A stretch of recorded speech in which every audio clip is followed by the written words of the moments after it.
Bismillahirrahmanirrahim. Today we will discuss pain.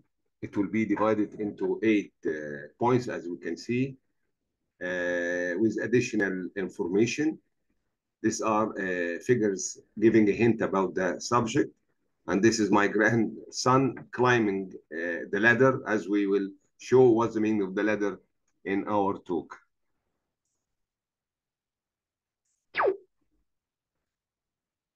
First of all, we're going to talk about pain history. The ancient civilization, as Egyptians and Greek and Roman, of course, used various herbal remedies, including opium, to manage pain. Of course, the Chinese used the acupuncture method and also used herbal therapies to alleviate pain. In the Middle Ages and the Renaissance, the use of opioids, such as opium and its derivatives, continued in the Middle Age and Renaissance periods. Advances in anatomy and physiology definitely made us understand the nature of pain. In the 19th century, the discovery of anesthesia, including ether and chloroform, made a revolution. In the 20th century, the gauge theory was invented by Milzak and Patrick in 1965, made us understand the meaning of the analgesia effect of the body whenever it receives pain. The World Health Organization introduced the pain relief ladder, as we will see later on in the 1980s, which became a widely adopted approach for the management of cancer pain. The concept of pain as a fifth vital sign gained prominence in the 19th. The use of non-opioid analgesics, as we know, the acetaminophen and non-steroidal anti-inflammatory, as well as adjuvant therapies like antidepressant, anticonvulsants, expand the pain management arsenal. Intervention pain management techniques, which included nerve blocks, spinal cord stimulation, and intrathecal drug delivery of alcohol and phenol, emerged as an important tool for management of chronic and intractable pain. There are some links whenever you want to know something about the history. Of course, we will never forget in the Code of Hammurabi, a collection of 282 rules from ancient Mesopotamia, which is the area between the Euphrates and the Tigris, Al-Furat and Digla, including provisions for the management of pain. And we will not forget the Edwin Smith Papyrus, a medical manuscript from 150 BC containing description of surgical techniques for the treatment of pain, demonstrating the Egyptians' advances understanding of pain control. Of course, this is a hint was the meaning of the Mesopotamia.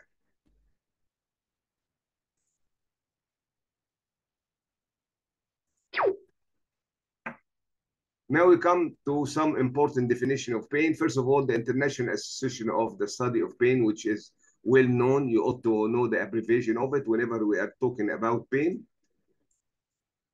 Defines pain as an pleasant sensory and emotional experience. So it is an experience associated with, either a tissue damage or resembling that tissue damage. Because we have pains without tissue damage, or suppose the spasm of the muscle spasm, and we have, of course, pain correlated to tissue damage. So this is the definition of pain. Of course, it's an old, it's an old definition, but here is mentioned at 220, which is just written by the Raja, who is a famous local anesthetic specialist, who wrote this definition, but it is an old definition. On individuality, pain is definitely a personal experience. You must put in your mind it's not just a definition, but we have different experience between patient and patient. Of course, the IASCP defined a chronic pain, that pain which lasts more than 3 months. Of course, the peripheral somatosensory fibers that are involved of pain sensation include two: the alpha, delta, and the C fibers. The alpha, the A delta fibers are implicated in sharp pricking pain sensation, which respond to intense medical stimulation, noxious mechanical stimulation, and heat. So these are the three forms of initiating the pain. Conversely, C fibers are often thought to be involved in more intense burning pain sensation and are polymodal because they respond to different types of stimuli. This is why they call it polymodal. 2 points we ought to mention: what we call the congenital insensitivity to pain. Imagine a patient who is insensitive pain. Of course, it is a genetic influence. We find a young child who is not affected by cuts, bruises, and burns from impaired temperature sensation. Of course, it will lead to multiple injuries, common in the finger tips, tongue, and teeth. Whenever he gets old, he will suffer from recurrent fracture, joint damage, or bony deformities. The other thing is what we call complex chronic pain syndrome, which is a complex type of chronic pain, which is difficult to be treated and accompanied by a combination of physical, psychological, and social factors. Pain is out of proportion of the severity of the initial energy. So these are the two items I wanted to have hint about. These are the two types of the nerves that transmit pain. This is the A delta fibers. You can see that is myelinated. Myelinated sheath is a method to isolate the nerve from the surrounding. Meanwhile, it increases the spread of the electrical potential. So, of course, the node of Ranvier is the ions is being jumped through these nodes, and this is the C fibers, and there is a quite difference between both regarding the speed. This is 30 meters per second. This is 2 meters per second. So around 15 times as speed. And this is the different types of nerves entering the posterior root. As you can see, we have the A, alpha, and beta, and delta fibers entering the root. And this is the free nerve endings, which represents the nociceptors of the pain. As you can see, the free ending. And then we will never forget the A beta receptor, fibers that is incorporated in elevation of pain. Or whenever you have pain, suppose in any area, you begin to scratch forcibly in your face. This will stimulate this alpha beta fibers, will go to the interneurons in the substantia gelatinosa of Rolandi, and will suppress the pain. So this is what the method to elevate pain.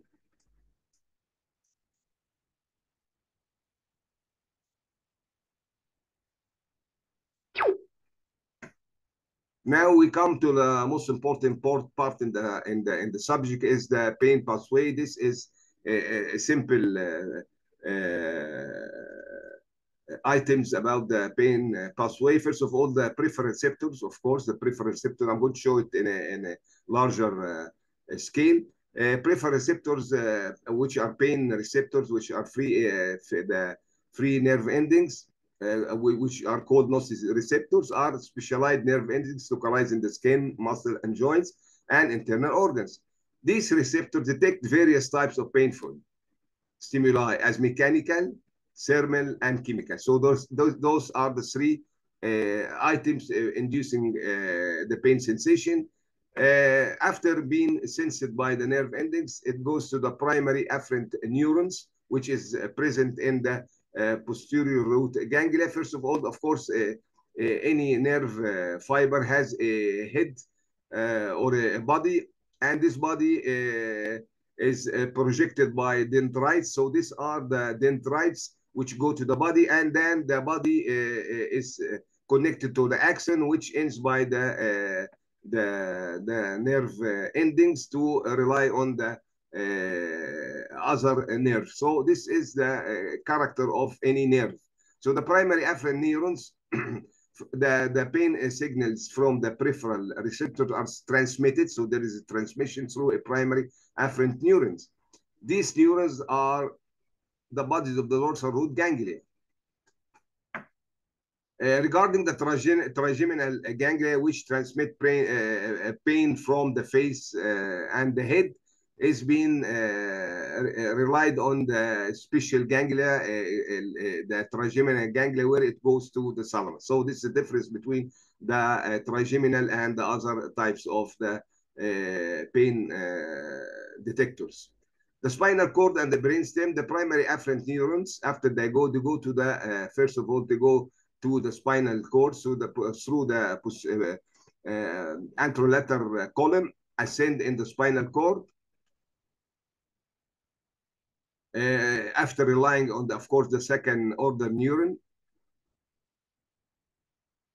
going to the brain stem, especially in the midbrain, pons and medulla. The thalamus receives the pain, relies the pain, and then for various, it relies sensation. It is a relies sensation for various sensory information, including pain. And after that, the pain is being perceived at the cerebral cortex, at the somatosensory cortex, or at the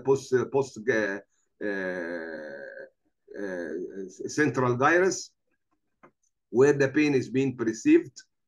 Of course, it also projects to different areas, cortical and subcorticals, and we'll show them later on as the limbic system and insulator cortex, which are involved in the emotional and cognitive aspect of pain experience. I will show you the pain pathway in a larger figure. So this is the normal pain pathway. We have the peripheral nerve, and then we go to the posterior root ganglia. We have the two nerves, the alpha delta and the C fibers, and they reach to the posterior root of the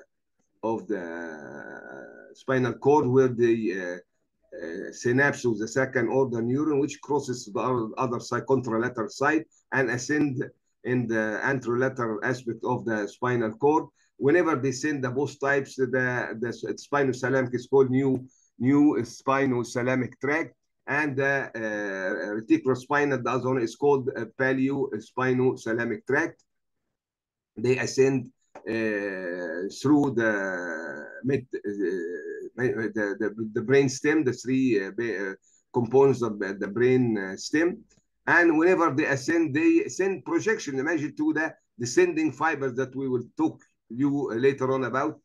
So at last they reach the thalamus, and from the thalamus they project to the post-central gyrus and other areas, as we said, the limbic system and the insula, and also goes to the hypothalamus. The spino-reticular tract mainly ends at the reticular formation, which is responsible for the wakeness. This is why whenever we perceive pain, we are always awake. We cannot sleep because of this spino-reticular tract. On the other hand, we will show you later on the descending inhibitory fibers, which begins from the periaqueductal duct. Periaqueductal means that it's surrounding the aqueduct of Sylvius, and it goes after that from this periaqueductal to the locus coeruleus, and then it comes to the nucleus reticularis gigantocellularis, and then it relies on the nucleus raphe magnum. All these fibers are by action potential, of course, and they release mainly noradrenaline and serotonin. And at last they reach to the interneurons. The interneurons are the neurons that affect the gait. Your gait theory will later on will show you how it modulates the pain. So whenever this pain pathway goes through, this descending fibers is capable of altering this pain by affecting either releasing pain elevating mediators or decreasing the descent of the pain mediators from the presynaptic ends of the pain pathway. So this is a hint about how the pain goes upwards and the descending track. This is the figure. As long as we got the figure, this is the pain pathway, and this is what we call transduction. Transduction, all these are the mediators, as you can see, that affect the transduction. Transduction means the spreading of the pain from being just a chemical stimulation to the nerve endings to initiate the action potential. You know, the action potential has receptors where the outwards is more negative than the inwards, and then whenever they are stimulated, the reverse occurs, inducing the action potential to spread the impulse. And this is the dorsal horn, where we find the second order neuron, and then we find the descending track affecting the second order neuron by sending 5-hydroxytryptamine and noradrenaline and enkephalins. All these are capable of changing the pain or calling modulation. So these are the modulation to change the pain. You see. So we have a transduction that changed the chemical to electrical, and then we have the transmission. Of course, the transmission of the impulse can be affected by local anesthetics. And this is spinothalamic tract going to the somatosensory central gyrus, where it can be affected, of course, by parenteral opioids and alpha-2 stimulants, agonists and generalices. This is a hint about what's going in the pain pathway and the descending pathway to decrease the pain perception. So we have the periaqueduct gray, we have the locus cereus, and we have the locus raffi magnus. All these are the pathway of the descending items to suppress the pain. Whenever they terminate upon the interneuron, we'll give you a hint about the interneuron, where they either release endogenous opioids or suppress the mediators, pain mediators. So this is the method to try to affect the pain perception. The word diencephalon is the area which includes the thalamus and the hypothalamus, which surrounds the Sylvius aqueduct. So this is what we call the diencephalon. It's been written downwards if you want to have a hint about it. And these are areas where the projection of the spinothalamic tract to the different areas of the brain to change the mood and so forth.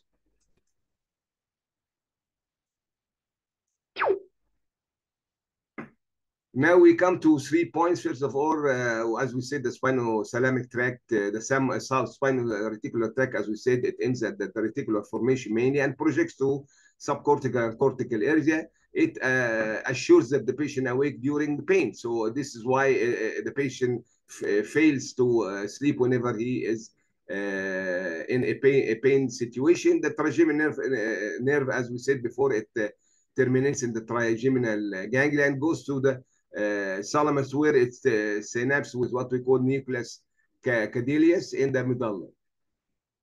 Of course, the development of the new system of scannings, especially the positron emission tomography, gave us a hint about the neural activity throughout the entire brain. Other imaging studies have reported structural changes in the brain of patients with chronic low pain. Imagine that. One study found that these patients show from 5 to 11% less new cortical gray matter volume than control subject, and that the decreased volume was related to pain duration. These studies indicate that chronic pain, back pain, is also associated with structural pathological changes in the brain. And this is a picture showing the cerebral signature of pain. Of course, what is the meaning of sensitization? Sensitization means that the threshold of pain at the peripheral or the central pain perception is low. So, yeah, suppose non-painful stimulation as such can be preserved as perceived as pain. So this is what we call adodynia. And the hyperalgesia means that less pain causes much pain. So these are the causes of these two items. Whenever we have a continuous pain sending messages, this increased frequency will lead to what we call chronic pain and sensitization. So this is why you ought to stop the pain so that this sensitization will not develop. This central sensitization could be leading to what we call hyperalgesia. And this hyperalgesia, as we said before, less pain causes severe pain. And the second hyperalgesia is the areas where there is no pain, but the patient feels pain. So this is what we call second hyperalgesia.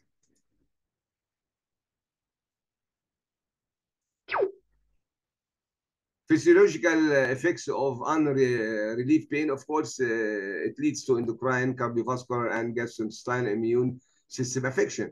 Of course, the endocrine, there will be a catabolism regarding the carbohydrate, protein, and fat, and there will be a glucose, poor glucose utilization, harmful effect. The reaction combined with inflammatory process will produce weight loss, tachycardia, increase respiratory rate, fever, shock, and death. The cardiovascular, of course, the increase in sympathetic system will increase the heart rate, the cardiac work, the blood pressure, and the hypercoagulability state. All this will be affected by the increase in sympathetic system with increased oxygen demand. Of course, regarding the gastrointestinal affection, of course, the sphincter tour will increase. The emptying of the gastric content will be decreased. And there is a risk of ileus. Of course, there is thrombotic complication. All these are criteria of unrelieved pain. What we mean by the preemptive analgesia, given the analgesic before occurring the pain, this occurs mainly during anesthesia, and it will suppress the hypersensitivity. Now I want to give you a hint about a picture showing the, the interneurons. As you can see, this is the neuron, the presynaptic and the postsynaptic. These neurons are communicating with each other, and this the interneurons and interfering the conduction, whether suppressing or increasing the conduction. So this is what we call the interneurons, so that you will understand what is the rule of pain relief regarding the interneurons. Then we can classification of pain. We can classify according to duration to acute and chronic pain. Of course, chronic pain could be primary or secondary. Primary, knowing the cause. Secondary, not knowing the cause, which causes difficulty in treatment. Etiology could be physiological or pathological. Physiological pain without pathology, as muscle spasm, and pathological whenever there is tissue or nerve damage. Location, of course, it could be somatic or visceral, and we find the difference between them as regard the referred pain and the intensity of the pain. Of course, the visceral pain could be notified as the site, and it could be referred for another site. And this is the dermatomal distribution of the skin regarding the spread of the supply. And this is the dermatome of a kid. And this is the difference between the two types of the nerve conduction, whether alpha, delta, or C fibers.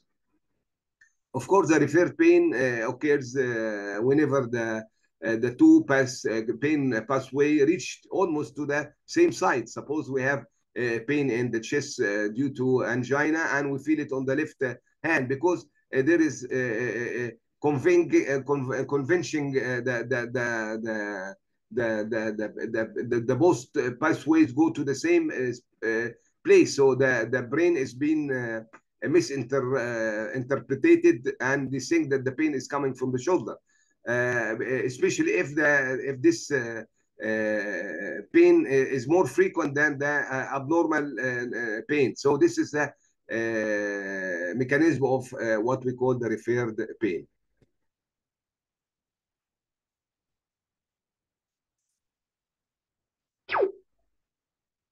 Of course, the gray matter, as we said before, is a very important point to understand how pain is being spread and how it is being modulated.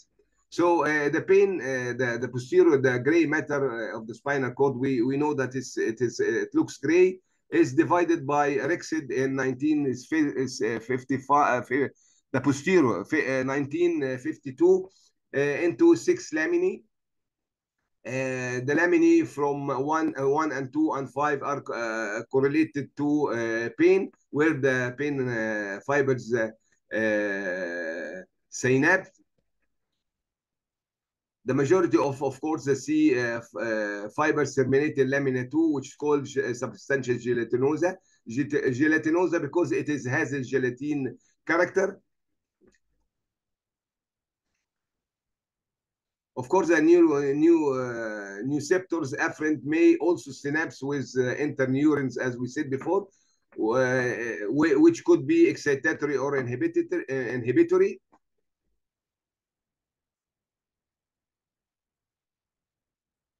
The excitatory interneuron release mainly glutamate and substance B. So these are the two excitatory neurotransmitter you ought to remember. They bind to receptors. Receptors including AMDA, and NAMDA receptors, and G protein coupled metapotropic receptor. So this is a special type of receptors in which the incorporates an enzymatic changes before opening the receptors. And the inhibitory interneurons include the gamma amino butyric acid and glycine. So those are the two important inhibitory neurotransmitters. They bind to inotropic receptors. This is the difference between it, and it just opens the receptor without enzymatic changes. They call it ligand-gated receptors, or G protein coupled metapotropic receptors.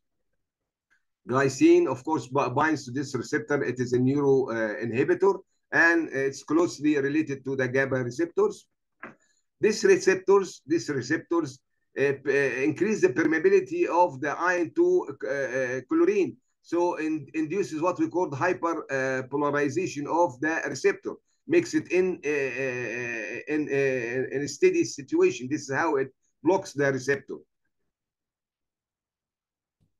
Now, to remember the inhibitory descending pathway, we also ought to remember the A beta fibers, which we said that before. Whenever we feel pain, we begin rubbing the place of the pain to initiate the alpha beta fibers, which sends projections to the interneurons to block the transfer of pain. Of course, the meaning of wind up is the annoying of the neurons because of the continuous stimulation, this inducing what we call the hypersensitivity. So this is the meaning of wind up. Wind up is continuous annoying of the neurotransmitter, so that it will be keep on increasing the frequency of sending the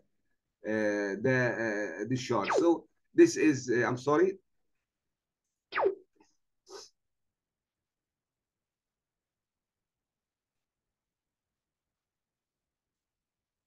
This is the gray matter, as you can see. This is the anterolateral aspect of the ascending spinothalamic tract. And this is the, of course, the anterior and posterior root, ventral and the dorsal roots, where they either receive or send their fibers. And this is the Rexed classification, which is divided into different items, laminae, and we have the posterior root, which is a very important, made of 6 of them. And this is the gate theory by Milzak. This is the target cell. Of course, the impulse is being transferred by the second order neuron, but we could find an interneuron interfering, either sending, suppressing items to this sending pain neurons, or facilitating this pain pathway. So this is the Gates hint about the gate theory. Now we come to the scales of pain. We have what we call undimensional, and we have multi-dimension scale. The undimensional scale means that it is a one item. The multi-dimensional scale has many items to describe the pain. First of all, we had what we call the numerical rating scale. Is made of a line made of 10 centimeters. It's a horizontal line from 0 to 10. And the patient just points on the line, denoting the severity of his pain. And we can, of course, the distance from the 0 to what he had pointed can give us a hint about his pain. Of course, the adult must have no cognitive impairment, so that he can be properly evaluated by this method. The second one is the visual analog scale. Of course, it's been made of course, a straight line made of 10 centimeters, which is anchored on both sides. This side represents no pain, and this side presents the worst pain you can imagine. So he points on one of this area, and from this area, of course, we can denote the severity of the pain. On the other hand, this numerical rating scale was described as regard a number. So it gives a number denoting the severity of the pain. The verbal rating scale also, it is a long line, and each line represents the severity of the pain. The problem is there is a language barrier. If there is a language barrier between the patient and the questionnaire, it will be difficult. It is less invasive compared to the visual analog scale. Now we come to multi-dimensional. We have the brief pain involuntary scale. It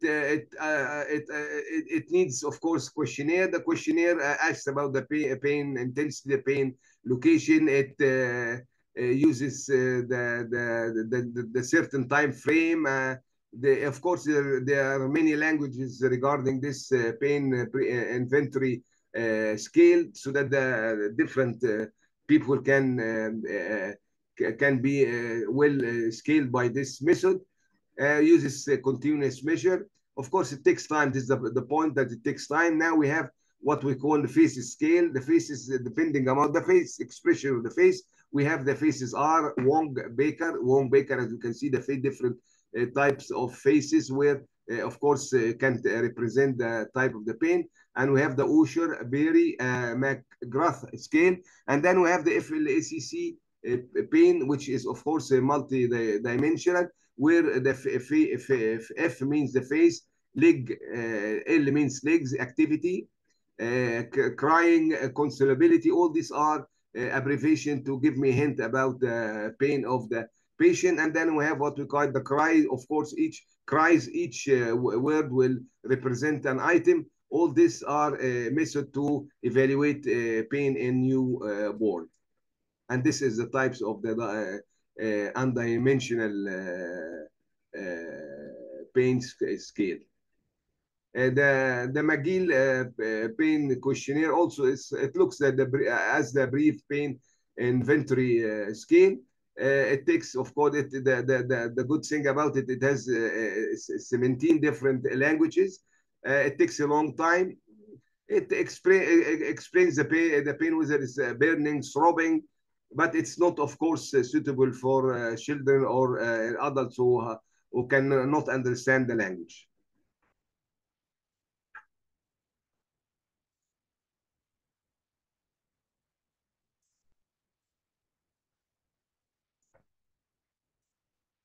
You can see the Wong Baker, and this is the scale of pain, crying, not crying, and this the expression of the pain, and this the unidimensional pain scale.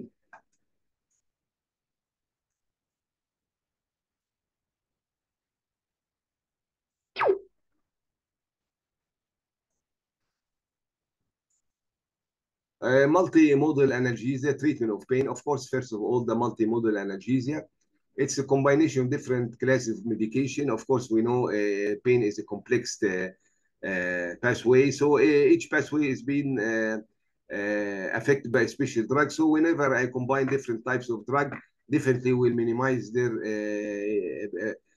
side effects of each of them. And we, of course, we can combine the drugs with local anesthetics.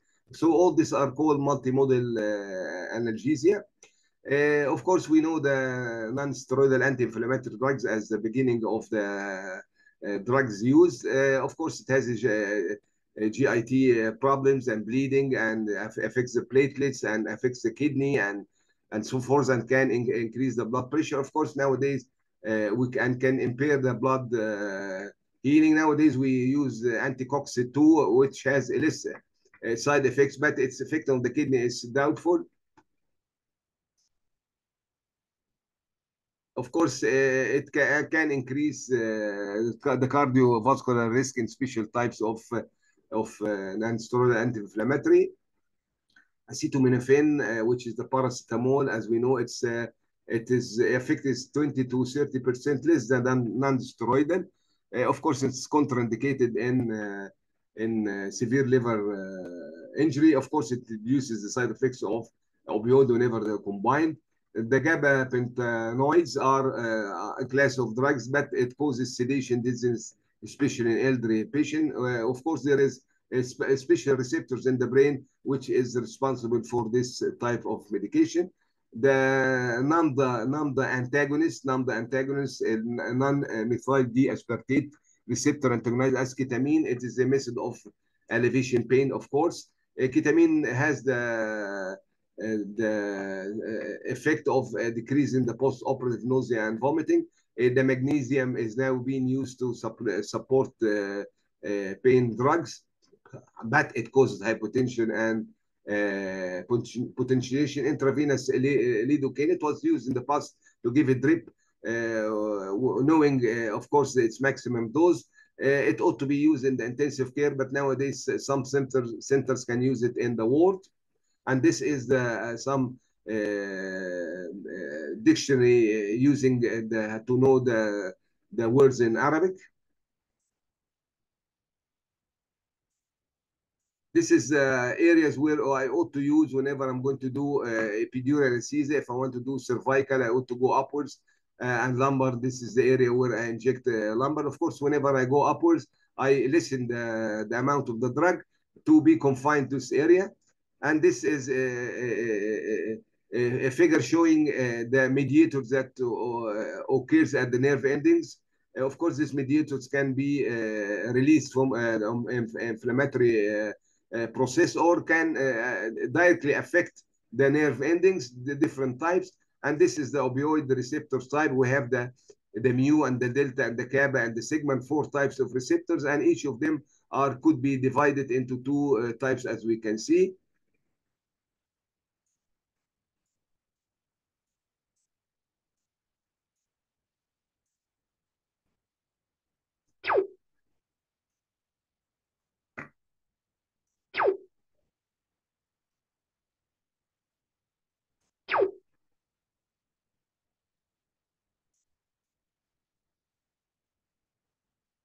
Of course, the opioids is well known, and whenever there is a severe pain, you ought to use opioids, especially whenever it's supplemented with regional anesthesia. Can use with what we call patient-controlled analgesia. It's a special trip method made of a silicone bag, which is filled and then it empties by itself, releasing the drug. Of course, we can also administer opioids as oral administration, as oxycodone and hydrocodone, combination with non-steroidal anti-inflammatory and or acetaminophen. All these are combination of the multimodal drug therapy. Epidural anesthesia is well known among anesthetists. Of course, it attenuates catabolism, accelerates post-operative function recovery. We use ropivacaine or levobupivacaine or Marcaine. We can support this local anesthetic with fentanyl as a lipophilic opioids. Of course, whenever do thoracic epidural for lumbar areas of block as upper abdominal, we lessen the amount of drug. Paravertebral block is another way of block. Instead of going to the epidural, go by the side of the vertebrae where the nerve roots come out from the intervertebral foramen. It lessens the hypotensive effect most of the epidural. So we ought to inject on both sides, and we ought to inject different level. Of course, peripheral nerve blocks is being used nowadays, of course, especially this is the TAP block, especially guided by sonography. It can be used by a single shot technique or using catheter for continuous analgesia. Nowadays, they found that what we call the liposomal bupivacaine has been recently used to extend. It is a lipophilic cover where we introduce the local anesthetic through it, and it releases this local anesthetic slowly up to 72 hours after surgery. So it lessens, it increases the duration of analgesia. High volume local anesthetic infiltration analgesia and wound infusion. Most surgeons use to infiltrate the wound with local anesthetic, whether abdominal, whether in the knee. It replaces the nerve blocks, as we can see. It's one of the methods to alleviate the pain. Of course, it makes the patient recover speedily than not using these local anesthetics. The last slide is what we call intraperitoneal installation or intrapleural injection of the local anesthetic in upper abdominal surgery. This is the one of the methods, and this is a hint about the drawbacks of morphine and the metabolites of morphine, whether 3-glucuronate or the 6-glucuronate in patients with kidney failure associated with ventilatory depression, because they cannot get rid of these drugs. Rapid administration of large doses of opioids can cause chest rigidity. We cannot notice it from the ventilator or when we are manually compressing the chest. Prolonged dose of opioid leads to induced hyperalgesia. So this is the point you must remember. Remifentanil, which is a drug which is broken down by special cholinesterase, can cause acute tolerance. Of course, stress response to surgery definitely is decreased by narcotics, so that catecholamines and antidiuretic hormones and cortisol being lessened. This is one of the methods to evaluate or scale the pain. You see the capability of these drugs to minimize this outcome. Of course, aspirin has anti-cox has a special type of action. You ought to stop the drug 1 week before surgery. And this is whenever the medical treatment fails, we ought to use these modalities. We use spinal cord stimulation or dorsal root stimulation or peripheral nerve stimulation by special electric wires reaching to each of these areas. This can induce release of endorphin, endogenous morphines.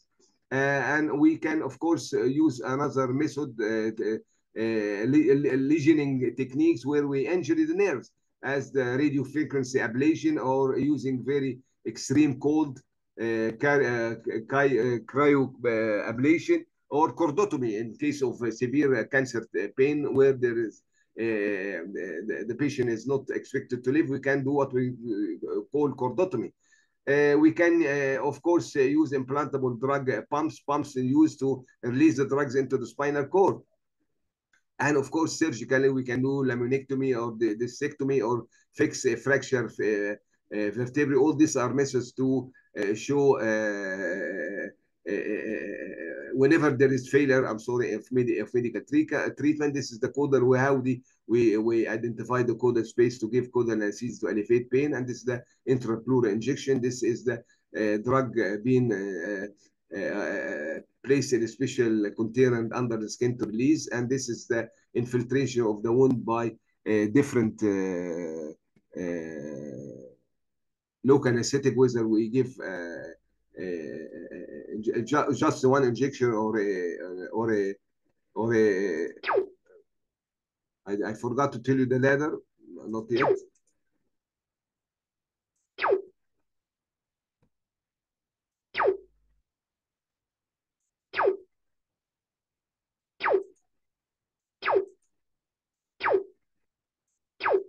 I'm sorry for inconvenience. This is the last slide. Other modalities, of course, we have physical therapy and exercise, which uses stretching, strengthening, exercise, and the use of heat and cold therapy. Acupuncture is well known, which may be due to the release of endogenous opioids. And we have massage therapy, muscle for muscle tension, improve circulation, promote relaxation, cognitive behavior therapy. And all these are the how they communicate with the patient to do what we call the cognitive behavior therapy and transcutaneous electrical nerve stimulation. As you can see, we apply electrical current to the nerves to also initiate the release of endogenous more narcotics. And then we have the mindfulness and the meditation therapy. And this is how it works. And this is the abbreviation, what's the meaning of meditation. And this is the yoga, of course. And then we have the herbal and dietary supplement. Either we use turmeric or ginger. All these are medication remedies to alleviate pain. And this is the ladder. This is the steps where we begin to use pain drugs. Of course, whenever the smile, we use, of course, paracetamol or non-steroidal anti-inflammatory drugs. And whenever the pain is being increased, we use tramadol or codeine. And when it becomes worse, of course, we use morphine and additional drugs of the morphine. And this is the acupuncture. This is the transcutaneous. And this is the turmeric and ginger plants used to modulate pain. I hope I exceed. It's a very long subject. I feel tired after it. So I hope that you get benefit out of it. Wassalamu alaikum wa rahmatullah wa barakatuh.